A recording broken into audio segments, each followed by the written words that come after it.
My mother left the children at my doorstep because I moved out from her, so I called the police. I am Ethan, a 22-year-old, and I left my parents' home when I turned 20 because living there was unbearable. They constantly favored my younger siblings, used me as unpaid help, and acted like everything I had was theirs, too. When I moved out, my father, Mark, told me not to let the door hit me on the way out and to stay gone. I rented the smallest and most affordable apartment I could find and have maintained the same full-time job for nearly 4 years.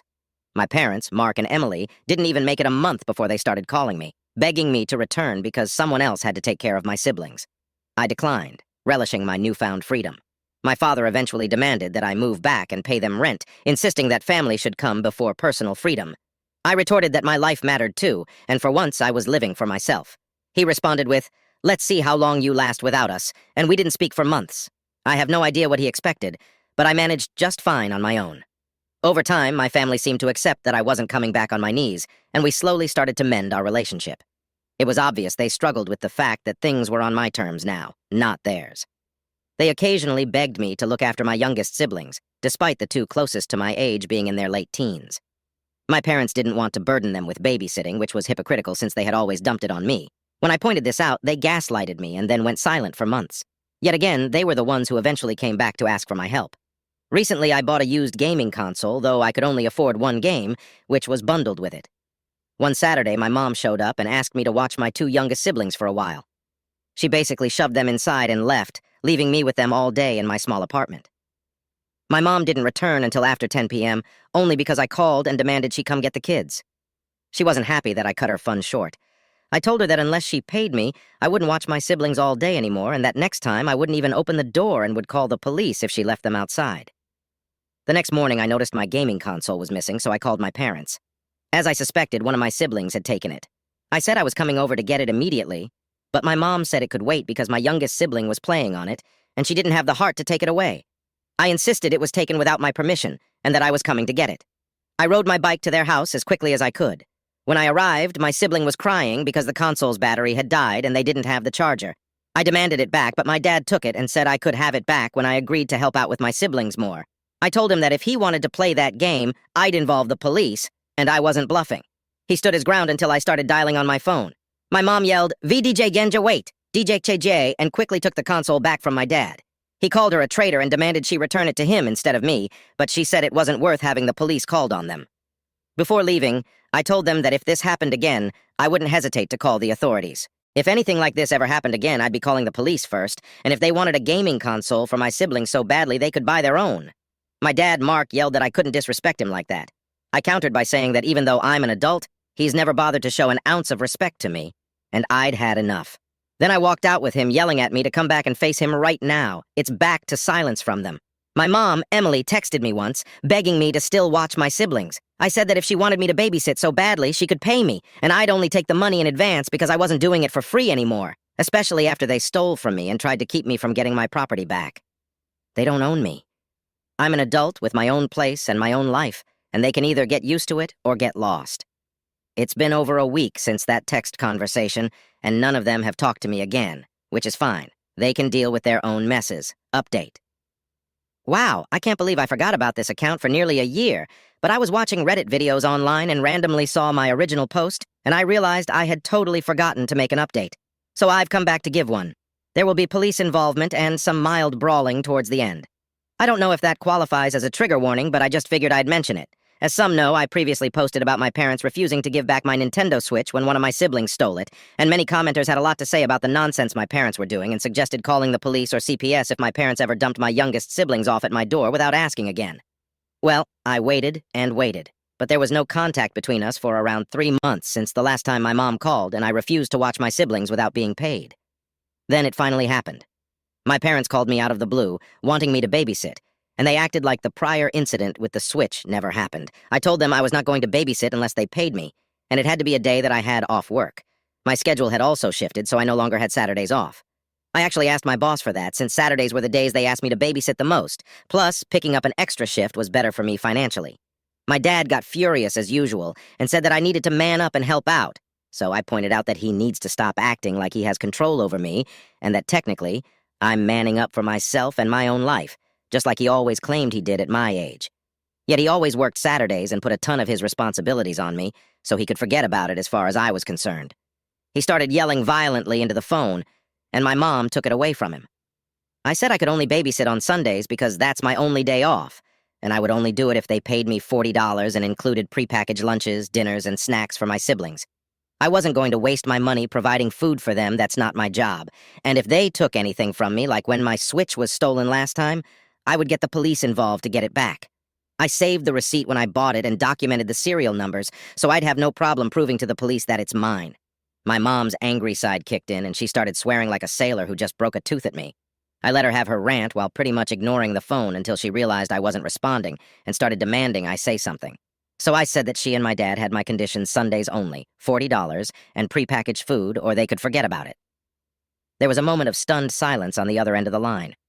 There was silence on the line, and then my mom went off on me again, saying that my younger siblings, who are 13 and 16, had to step up to help because I wasn't around anymore and they needed a break. I laughed and said, "Oh, like how you guys gave me breaks. Like never." My mom tried to argue that it was different because I was the oldest child. I told her it wasn't different at all. They had parentified me, and I missed out on a lot of my childhood because of it. Now I'm living my own life without them, and it's hypocritical of them to act like I should step up again when I'm no longer living there. They have 2 teenagers in the house who can do everything I used to do. My mom shifted into victim mode, saying that my teenage siblings were rebelling and not listening to them. I told her that their problems weren't my problem. They needed to find alternative childcare because I was too busy living my life. My dad got back on the phone and started yelling at me some more. I just laughed at him and said he was just blowing hot air and wasn't really saying anything. My mom took the phone back and pleaded with me one more time. I reiterated, Sundays only with prepackaged food and $50, and I wouldn't hesitate to call the police if any threats were made or any of my stuff got stolen. I heard my parents start loudly yelling back and forth at each other over what to do, so I said they could work it out and get back to me later. Then I hung up. It was back to radio silence for a while. Then one Saturday morning a few weeks later, I was getting ready for work when there was a sudden, loud, and fast knock at my door, the kind where you know they're doing it with both hands. My mom's done that for years as her knocking trademark to let me know she was there, and she knows I know the sound of it very well. The knocking was followed by what sounded like someone loudly running down the corridor. I listened through the door and could hear my 2 youngest siblings bickering with each other and tapping on the door themselves. My mother had just left them outside the door and ran. Because of all the warnings I got in my last post, I had a simple plan for this. I just opened my window, climbed out, and walked away. My apartment is at ground level, and I can climb out of the window easily by just pulling the screen out. I called one of my neighbors who lives a few doors down. She's a sweet old lady who likes kids, and I gave her the rundown. She's known about my situation with my narcissistic parents for a while now, and called the police for me to tell them that there were 2 kids left abandoned in the hall after their mother pounded on a door and took off. Suffice it to say, the police came and picked up my siblings. My parents called me later and were furious. I pretended to be clueless and asked what they were so mad about. My mom fully admitted that she left my 2 youngest siblings at my door for me to babysit and then ran. I asked if she just left them there without anyone answering the door, explaining that I was already out since I had to work on Saturdays. My mom got really quiet for a few seconds, then yelled, "How the hell was I supposed to know that?" I countered that this was all her fault, and that she literally abandoned her kids at my door in the hopes that maybe I was home on a day I'd already told her several times I worked. She was trying to force me to skip a shift by giving me no choice but to watch them. She started making excuses, but I told her what she did was inexcusable and immature. She ended up crying, and I just let that go on for a while before asking if she was done yet. She went back into angry mode and continued to yell. She yelled at me that the police were charging her with child abandonment. I said that wasn't really my fault, since she left the kids in the hall. Then I mentioned I would have called the police on her as well if I were home, and she refused to come back for the kids because I had told them before that I work Saturdays now, so I refused to be trapped into babysitting anymore. The rest of the call was more pointless bickering on her end and didn't really go anywhere. My mom somehow ended up getting off with just a slap on the wrist and a fine because she convinced the cops that she honestly thought I was home, or so my next sibling said when he texted me. I don't know how much the fine was, but the fact that she had to pay one should make her think twice about just leaving kids at my door and running off again. My dad wasn't charged because he was at work and claimed to be unaware of her intent to leave my siblings at my door. I was told he was actually pissed at my mom for doing that. The pot and kettle situation here had me laughing so hard, but I guess I have to give credit to my old man. He'd never done what my mom did. Either way, that left my mom with a police record. That's a first strike in the eyes of the law, I think. After that, things really boiled over on Thanksgiving. My parents invited me over, and I was fully expecting it to be some kind of trap, and it was. At dinner, my dad just sat at the table smoking a cigarette and acting like he was in charge. He had my mom sit me down and then say enough was enough, and he was ending this farce. He told me that I needed to move back home and pay rent to help with their mortgage and bills, as well as help parent my siblings because they don't have any time to themselves anymore, and the fine my mom had to pay hit their finances hard. I just said no, plain and simple, and I kept that up no matter how much he tried to order me. He ended up getting so angry that he actually attacked me, and he's not a small man. I thankfully am not either, as I've been hitting the gym for months and learned some amateur fighting. I had my steel-toed boots on as well, so I gave him a swift kick in the balls when he came at me, then punched him hard enough in the face that he was down on the floor in an instant. He landed with quite a thud, and even threw up because of the pain while clutching his groin. Then I told my parents that I had my phone recording in my pocket the whole time, and I could easily prove he attacked me first. My dad told me to get out of his house and never come back, and I obliged, but not before taking a turkey leg off the platter and riding home with it to eat. Since then, only my siblings have called or texted me. They said that I'd walked out like a boss, and there are now running jokes in the house about Dad's poor balls. I spent Christmas with a friend's family, and I've got a standing invite to come back for other holidays. Update: my mom was pregnant, and my parents blamed me for losing the baby. Well, now I know why my parents tried to force me to move back in on Thanksgiving. My mom was pregnant with child number 6, and I only recently found out. To start things off, one of my siblings found my Reddit account not too long after my last post, and they showed it to our parents, who in turn showed up at my apartment screaming at me about how I had set them up to get my mom arrested and made the world think they were bad parents. Well, they are. I called them out while standing in my doorway about all the stuff they've done, right down to leaving my siblings at my door on a day they knew I worked. That's bad parenting any way you look at it. It didn't really matter that I set them up because I would have otherwise called the police on Mom anyway when she left the kids at my door, and in the end, it would have made no difference. My dad looked like he was ready to raise a fist to me, and I said that action alone proves me right that they are terrible parents. Then he stated that if he tried to hit me, it would turn out like last time, and I don't think his balls could take another hit from my boots. And yes, I was wearing them. Dad seemed to wince and clench his legs together at the thought of what I did to him last time, so he ended up leaving and dragging my mom out by the hand. He yelled back before leaving the hallway that he expected me to pay them back for the fine they had to pay for child abandonment, since it was all my fault. I told them to off and that I didn't owe them anything. They didn't say anything back. It was just recently that I got some very bad news. My mom had been about 7 months pregnant, and she lost the baby after a bad fall at home when she slipped on wet porch steps and landed face down in gravel. Honestly, I couldn't tell she'd been pregnant at all the time I saw her prior to that. She's a bit on the heavier side, and she has always been clumsy, but not fat just enough that you really couldn't tell if she was pregnant or not. It is sad, and this was her first miscarriage, so she really wanted someone to blame, and that someone had to be me in her eyes, because I destroyed the family by not helping and by costing them so much money. She and Dad showed up at my apartment again with her on crutches, just to say it was all my fault she lost the baby, because I refused to come home and help when they needed me. It turned into a pretty big argument where I called them out on how they were just looking for free childcare and looking to blame me for something that's not my fault. It's not my fault they got pregnant again when Mom was 45 years old, and it's not my fault it happened anyway. Blame it on the rotten old porch Dad was too cheap to ever fix or replace. Well, my father laid his hands on me again when I said that, and I got a sharp right hook from him. Then I ended up kicking his ass one more time. I've never really stopped working out at the gym, and I'm even stronger than I was when I took him down last Thanksgiving. He didn't stand a chance. I blanked out in a rage and ended up breaking his nose and knocking out both of his front teeth before my mom's screaming made me stop. The police were called, and I was put in cuffs while my father had to be taken to the hospital. Thankfully, the hallways in my apartment complex have CCTV, and I had my phone camera going behind me in my apartment as well, so I started recording when my parents knocked. The footage easily showed that my father attacked me first, and I defended myself. I'm essentially in the clear, as it was labeled self-defense, but now my parents are wanting to sue me for my dad's medical bills and the fine they had to previously pay. Dad can't go to work for some time due to the beating I gave him. He's in a neck brace with a broken nose, a black eye, 2 lost teeth, and who knows what else. His beard also had to be shaved off, which he's very unhappy about. He was already pretty much dead to me even before this, so I guess this makes him double dead to me. What little power he ever thought he had as my father is gone. I'm physically much stronger than him, and soon I'll be starting a new job that pays way better thanks to all my hard work these past few months. Maybe with a few years of saving, I'll get a much better place to live. My eldest sibling called me to say I was their hero for beating the crap out of Dad, and that they were planning on leaving just like I did when they turned 19. But it was my next sibling after them who found my Reddit posts after hearing about them on YouTube, and that led to my parents finding out because my mom overheard them talking about it and made them show my post to her. They said she was enraged and started breaking things. My siblings have apologized for letting Mom and Dad find out and said they would have never mentioned it if they'd known Mom was listening. Both have also said that they're happy there won't be another baby.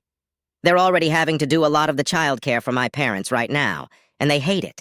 They admitted to blaming me for leaving at first too, but they realize that when you become an adult, you deserve to take your own path. It's still up in the air whether or not my parents will actually try to sue me, but I think I can safely say that it'll be a loss for them if they do. One of my friend's uncles is a lawyer, and he said he'd represent me if my parents decided to sue. He also says they don't have much of a case since it was self-defense. To my parents, who will probably read this, I only have this to say: leave me the hell alone. You don't own me or my siblings, and when the time comes for them to be able to leave at 19, I'll help them get out of your house. You both have always been selfish narcissists. It's not my fault Mom lost the baby, and it's not my fault you had such a hard time without me in the house to be your free babysitter. Consider that broken nose and lost teeth a good reason to never touch me again. And don't forget that I have only told a fraction of the crap that went on in my life thanks to you two. If I wanted to, I could post story after story of the things that happened in my childhood, but that wouldn't bring me satisfaction. So please, leave me alone. P.S. I wasn't going to mention it before, but yes, my mom did have to give birth to a dead baby in the hospital. My siblings told me Mom came home with a small urn that she keeps in the bedroom, and my parents held a private funeral between themselves. They pretty much just left with the urn for a few hours and came back drunk. I've asked my siblings for more details, and my mom was in the hospital for nearly 6 days with whatever injury she had from the fall. Someone here questioned if she was pushed. Now I'm questioning that myself. But the best explanation I could get is that Mom slipped and fell off the porch while in a hurry to leave somewhere. I've heard of people getting hurt worse in stupider ways.